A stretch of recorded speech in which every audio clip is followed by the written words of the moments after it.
Greetings viewers and welcome back. If you're watching this video, hopefully you've seen the previous video where I showed you how to clean up and prepare your models, getting ready for this next step of priming them.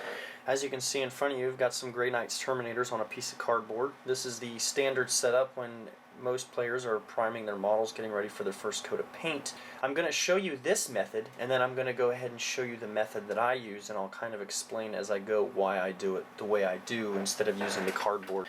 Again, most people, what they'll do is they'll find some kind of large piece of cardboard, arrange the models on there. You're going to need to put some space in between them so that when you're spraying one particular model, if you're working on this one first, you're not getting the overspray all over the other models around it, and you'll be able to kind of maneuver and get all the way around the model where you need to spray. Again, I don't use this method, and the reason for that is because even if, let's say, you were to paint a single model on here without worrying about the spacing of another model around it, you're only able to get at so many angles around the model, whether it's straight up from the top, on the side, or kind of a little bit of an angle from underneath. You kind of miss the area underneath the model here, such as under the legs, perhaps under the arms, or some of the nooks and crannies in the armor itself. The primer may not get on there or may not have enough so that you'll actually have a coat of paint that will stick to it. I know some players, in order to defeat this, they'll either paint it all standing up like this and then kind of lean it maybe on its side or on its back or on the front and be able to get to it, or even start out this way to begin with and start out with it laying on its side and spray, which again, as I mentioned before, I'm a little impatient. I don't like having to do things more than once. I don't want to have to spray it this way, let it dry, turn the actual model over, and then go ahead and spray the other side. That kind of again defeats the purpose and just makes a little bit more extra work for yourself.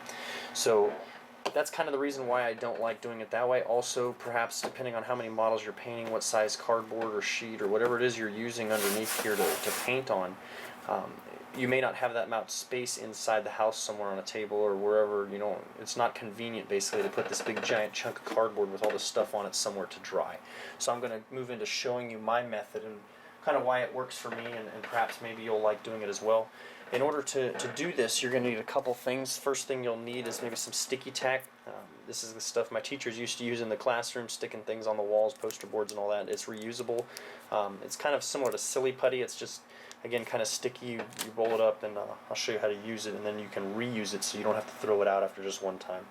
And then you're going to need some kind of bottles, whichever preferred brand you use. I typically have Powerade and Coke products in the house, and the cap sizes actually match up perfectly. I'm certain that Pepsi and Gatorade will actually work just fine as well. What I'll do is I'll actually take a little ball of the sticky tack, place it on top of the desired cap that I'm going to be using, and then I'll go ahead and take the model that I'm trying to mount on there and pretty much smash it down as flat as I can and use that sticky tack to hold it. So, such as this example of the Gene Stealer on top of the Coke bottle here. He's on there pretty well. He's not going anywhere. I can shake this around. He's not going to fall off. What I'll do is then I'll take desired media. I use sand. I mean, you can use rocks, dirt, go out in your yard, find whatever. It's nothing special, and put it in the bottle just to give it a little bit of weight. And this will kind of defeat the bottle from actually tipping over. If you use an empty bottle, if you breathe on it wrong, this thing's going to tip over. So this is kind of be like one of those little punching bags that's got the weight in the bottom, and it kind of comes back up on its own, so you don't have to worry as much about it falling over. Once the model's stuck on there, now when I go to actually spray it, I will be able to turn the model as needed. So instead of having, again, that one angle that I'm spraying down on and I may not be able to get to and I have to maneuver it later, I now have this in my hand. I can turn, adjust, spray the top, bottom. I can get the underneath all the way around in every direction here. And this, again, works for me also because of the footprint of the bottle isn't as large. So it takes up a little bit less space. You can put them anywhere you want, spread them out, let them dry, and then go ahead and work on them. And again, the sticky tack and the lids are reusable. Just save them. You can use the same bottles over and over again and just mount a whole bunch of models at one time, such as I've done with these Gene Stealers here that are getting ready for their base coat. They're all stuck on there. Just keep reusing the lids, keep reusing the sticky tack, and just keep going on with your army as you go. So there's a basic technique if you've never used spray paint before, or you're not familiar with it, or maybe you're not very good. It's a very simple technique, but if you don't understand it first, it can kind of lead you to make a little bit of a mess of your models. You don't really want to do that. So I'm going to kind of give you a little brief demonstration. I'm not going to spray this paint inside in my work area here. I'm going to give you a little kind of a verbal demonstration or a breakdown of how to do this properly, and then I'll actually go into taking some of the paint and models outside and show you how to paint them. I'm going to try to hold this so it's kind of be from your point of view as if you were spray painting it. I use my, again, this is the Krylon white primer, standard paint that I use. It dries in less than 10 minutes or less. Again, kind of impatient, so that works for me. So anyway, you're going to hold the bottle. I'm not going to put my finger on it because I don't want to accidentally spray. You're going to hold your finger on there. This is the model. You got your spray nozzle. You're going to press down and spray before you actually even touch the model.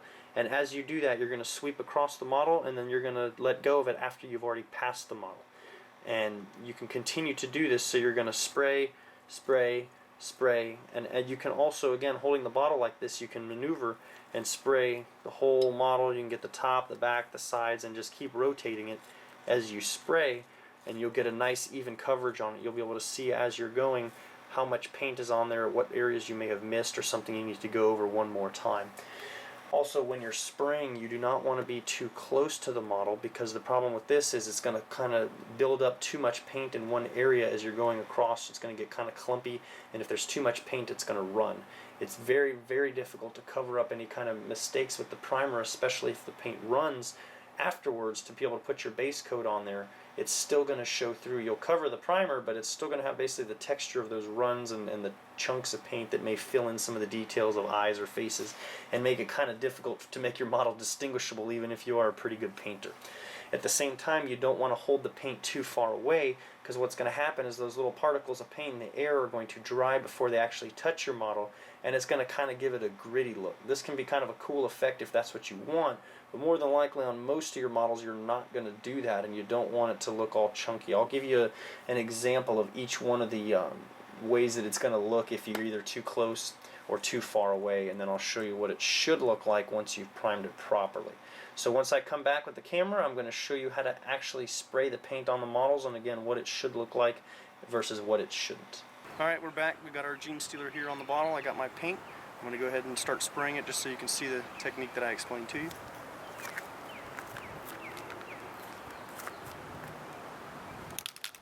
sure you shake your paint really well.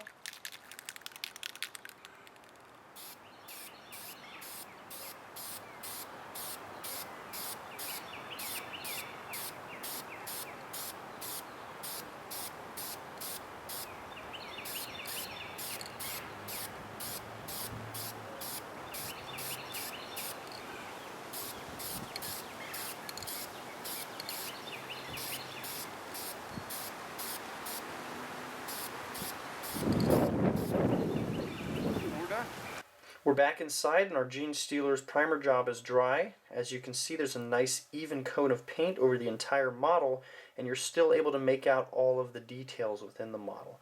Again, that's why you don't want to be too close to the model when you're spraying. You don't want all that paint chunking and globbing up inside those little crevices. You're going to lose a lot of the details when it comes time to start putting coats of paint and perhaps some washes later on the model. I'm going to show you what it would look like. I used a piece of cardboard for the effects of the being too close or too far away. I didn't want to ruin any of my models spraying it the wrong way, so I kind of sprayed that little piece of cardboard I had just to kind of show you a little of the effect. As you can see, on this portion of it is where I was too close, and the paint actually gets really watery and globs up and starts to run. It doesn't look that bad on the cardboard, however, once you put that on your model and that paint runs down and starts, again, filling in some of those crevices and the detail work on the plastic model, it can kind of cause you some issues later when it comes to actually painting the model. On this side, I'm hoping I can get, there we go. You see all those little crumbly things stuck on the box? That's actually paint that has dried, again, in the air before it actually hit the cardboard. So it kind of detracts from the model, gives it a little bit of a textured look. If that's what you're looking for, then that's perfect, but most of the time that's not what we want in the models. The paint, as you can see on the cardboard, is really, really light, so you'd still be able to see the plastic through that, and again, you've got all these little dry, crumbly bits of paint on there. That's not what you want to see when you're priming any of your models. So again, a couple inches away from the model, nice even coat, quick short bursts of paint is what you want, and as long as you follow that, I think you're going to be alright when it comes to priming your models. If you have any questions about priming, or you want to see me cover something perhaps in a little bit more detail, please leave a comment below and let me know.